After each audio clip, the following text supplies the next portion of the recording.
một quyết định chiến thắng Điện Biên Phủ. Theo mệnh lệnh đã phổ biến ngày 14 tháng 1, Bộ Chỉ huy chiến dịch quyết định dùng 3 mũi tiến công từ 3 hướng, thọc sâu vào tập đoàn cứ điểm, từ đó chia địch ra từng mảng để tiêu diệt trong một thời gian ngắn theo phương châm, đánh nhanh, thắng nhanh. Thời gian nổ súng ấn định lúc 17 giờ ngày 20 tháng 1, và trận đánh sẽ kết thúc khoảng 3 đêm, 2 ngày. Đến ngày 20, do pháo của ta kéo vào chiếm lĩnh trận địa không kịp, thời gian nổ súng được hoãn đến 17 giờ ngày 25 tháng 1. Nhưng bỗng có một chiến sĩ ta bị địch bắt, để tránh lộ kế hoạch tác chiến, thời gian nổ súng lại được lui đến 17 giờ ngày 26 tháng 1. Nhưng đến giờ đó, Bộ Chỉ huy chiến dịch lại quyết định hoãn cuộc tiến công, các đơn vị lựu pháo và pháo cao xạ được lệnh kéo pháo ra vị trí tập kết ban đầu, bố trí lại.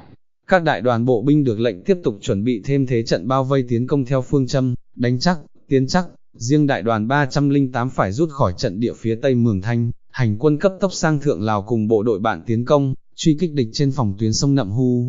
Nguyên nhân vì sao lại có sự thay đổi bất ngờ đó? Nhiều năm qua, đã có nhiều sách, báo trong nước và nước ngoài phân tích sự kiện này dưới nhiều góc nhìn khác nhau. Qua đó có nhiều khía cạnh nói chưa hết, thậm chí nói sai dẫn đến đánh giá chưa đúng.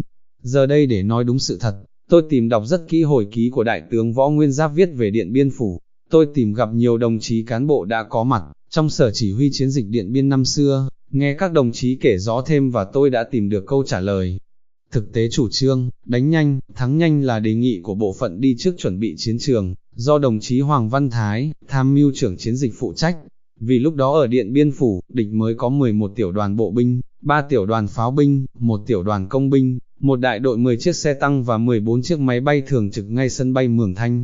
Chúng đang ra sức xây dựng công sự, nhưng chỉ là công sự dã chiến. Về phía ta đã có mặt tại Điện Biên Phủ, trên 30 tiểu đoàn bộ binh của 4 đại đoàn chủ lực, 6 tiểu đoàn pháo binh, 1 tiểu đoàn súng cối 1201Y, 2 tiểu đoàn pháo cao xạ 37 ly, trên 100 khẩu súng máy phòng 012 ly 7 và một trung đoàn công binh, trên 3 vạn dân công và thanh niên sung phong. Bộ đội ta đều sung sức, tinh thần lập công rất cao. Đặc biệt lần đầu ta có các đơn vị lựu pháo 105 1Y và pháo cao xạ 37 ly tham gia chiến dịch, sẽ tạo ra thế bất ngờ rất lớn. Nhưng trong hồi ký, Điện Biên Phủ, điểm hẹn lịch sử, Đại tướng Võ Nguyên Giáp đã viết, khi nghe anh Hoàng Văn Thái nói lần đầu ở tuần giáo về khả năng, đánh nhanh, thắng nhanh, tôi đã cảm thấy làm như vậy là quá mạo hiểm. Tôi thấy cần tìm hiểu thêm tình hình. Bộ đội còn mất một thời gian làm đường kéo pháo, trong thời gian đó, chắc chắn địch cũng củng cố thêm công sự và còn có khả năng tăng thêm quân. Ngay bây giờ đánh nhanh đã khó, rồi đây hẳn càng khó. Tôi thấy cần gặp trưởng đoàn cố vấn quân sự bạn, hy vọng sẽ có sự đồng tình.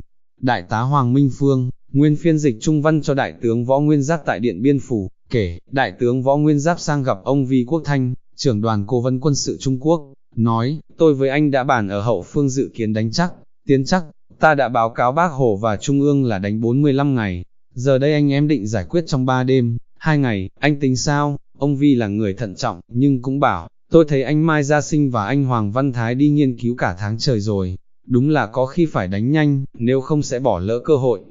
Đại tướng Võ Nguyên Giáp viết tiếp trong hồi ký của ông, tôi vẫn cho rằng đánh nhanh không thể giành thắng lợi, nhưng chưa đủ cơ sở thực tế, để bác bỏ phương án các đồng chí đi trước đã lựa chọn, cũng không còn thời gian báo cáo xin ý kiến Bộ Chính trị. Tôi đồng ý triệu tập hội nghị triển khai kế hoạch chiến đấu. Ngày 14 tháng 1 năm 1954, mệnh lệnh chiến đấu được phổ biến trên một sa bàn lớn tại hang Thẩm Phúa, cách Điện Biên Phủ 65 km. Đại tá Hoàng Minh Phương, kể, sau khi phổ biến mệnh lệnh chiến đấu xong, Đại tướng Võ Nguyên Giáp, hỏi, có ai thắc mắc gì không? Không có ai thắc mắc, cố vấn Mai Gia Sinh đề nghị, chiều 20 tháng 1, ta bắn cấp tập 2.000 viên đạn pháo 105 ly làm tê liệt pháo binh địch, sau đó chuyển làn yểm hộ cho bộ binh xung phong. Đại đoàn 308 theo kế hoạch, xông qua cánh đồng Mường Thanh vào sở chỉ huy địch. Đại đoàn 312 đột kích từ hướng Bắc, đại đoàn 316 đột kích vào hướng Đông, nơi có những cao điểm trọng yếu. Tham mưu trưởng Hoàng Văn Thái thận trọng, hỏi, đường chưa mở, sao đưa pháo vào kịp? Ông Mai Gia Sinh, giải thích chỉ cần mở đường tuần giáo đi Mường Thanh cho xe ô tô kéo pháo, cách Điện Biên 12 km thì dùng sức người kéo pháo vào, sẽ tạo nên yếu tố bất ngờ. Ông Mai Gia Sinh nêu rõ, ta xông vào đêm trước, sáng hôm sau đánh xen kẽ với địch, máy bay nó không dám ném bom, vì chết ta thì nó cũng chết.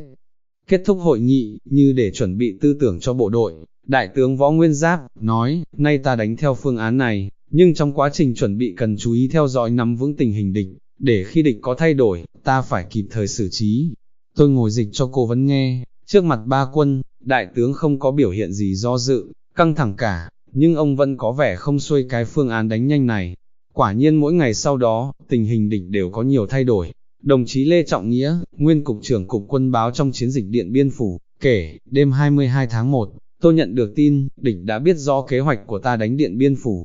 Sáng 23, sau khi tập hợp tin tức tình báo cả đêm, tôi trực tiếp báo cáo đại tướng Võ Nguyên Giáp, về chuyện địch đã có được kế hoạch cụ thể của ta đánh ở đâu, ngày giờ nào, cách đánh như thế nào. Đại tướng nghe báo cáo không phải đã tin ngay, ông ra lệnh cho tôi phải trực tiếp kiểm tra lại tin này, không được qua báo cáo. Bên cục bảo vệ, đồng chí Phạm Kiệt cũng phải trực tiếp kiểm tra tin từ tù binh địch bị ta bắt. Bản thân đại tướng Võ Nguyên Giáp cũng trực tiếp xuống tận lán của bộ phận tình báo kỹ thuật, yêu cầu người thu đu ập tin địch trả lời cụ thể. Tôi ra sát Điện Biên Phủ dùng ống nhòm và tai nghe để kiểm tra tình hình, thấy địch vẫn đang tiếp tục nhảy dù và thả thêm nhiều vũ khí, trang bị, chúng vẫn củng cố vững chắc thêm các cứ điểm. Đến chiều, tôi tổng hợp tình hình báo cáo đại tướng, tôi vẫn khẳng định địch đã biết rõ kế hoạch tác chiến của ta và chúng đã có kế hoạch cụ thể chuẩn bị đối phó. Đồng chí Phạm Kiệt, cục phó cục bảo vệ đi kiểm tra tin từ tù binh địch bị ta bắt, cũng xác định thêm tin này, đặc biệt tin đại đoàn 312 có một chiến sĩ ta bị địch bắt, tôi cứ nhấn mạnh về kế hoạch của ta đã bị lộ. Đại tướng nghe xong không kết luận gì, ông chỉ nói, báo cáo thế là đu ợc rồi, nhưng ông ra lệnh cho tôi không được báo tin này với bất kỳ ai, nhất là các cố vấn Trung Quốc.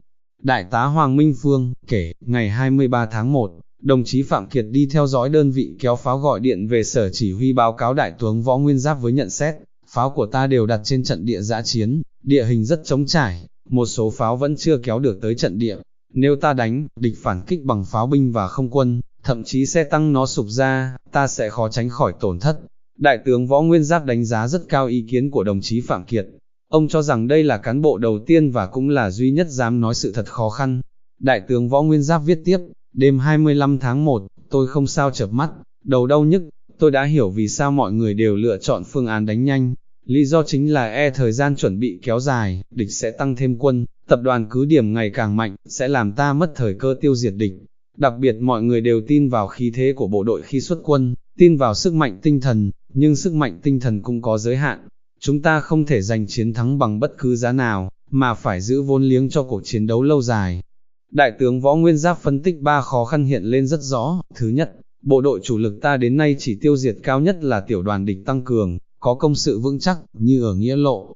Thứ hai, trận này lần đầu ta đánh hiệp đồng binh chủng bộ binh, pháo binh với quy mô lớn mà chưa qua diễn tập.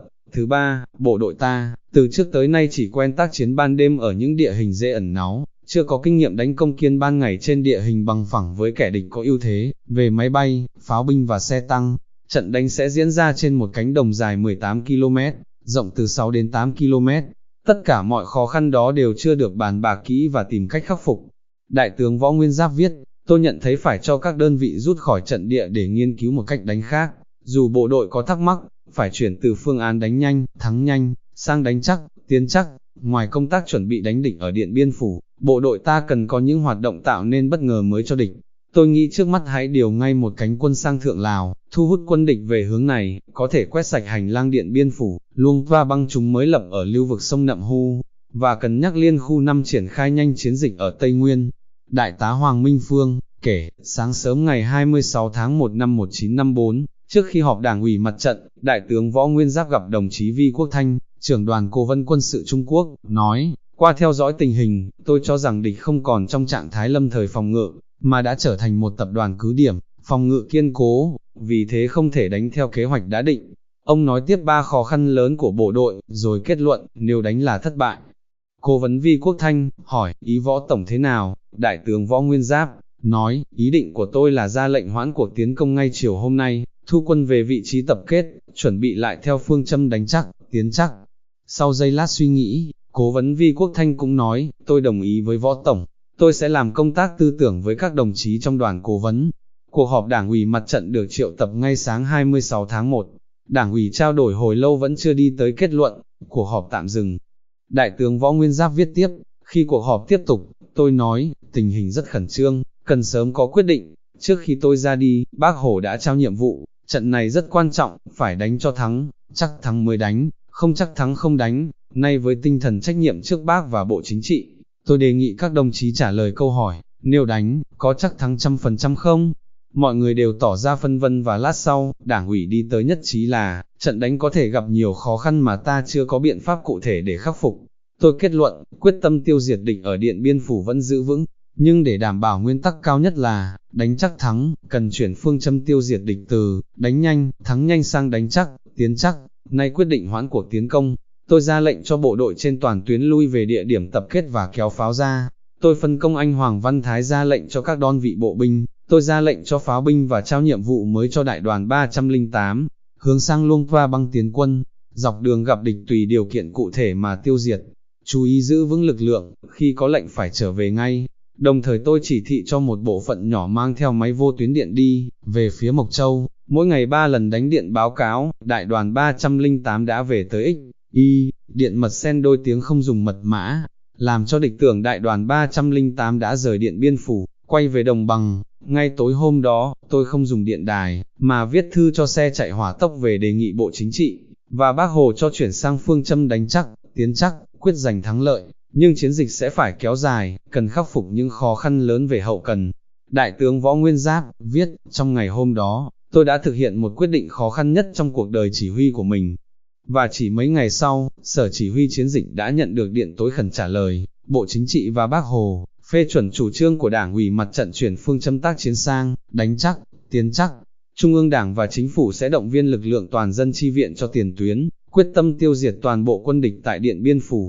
Từ quyết định khó khăn nhất, ngày 26 tháng 1 năm 1954 của Đại tướng Võ Nguyên Giáp, đã làm xoay chuyển hẳn tình thế cho ta giành quyền chủ động cả về đấu trí, và đấu lực với kẻ thù tại mặt trận, trở thành quyết định đã quyết định chiến thắng Điện Biên Phủ lịch sử.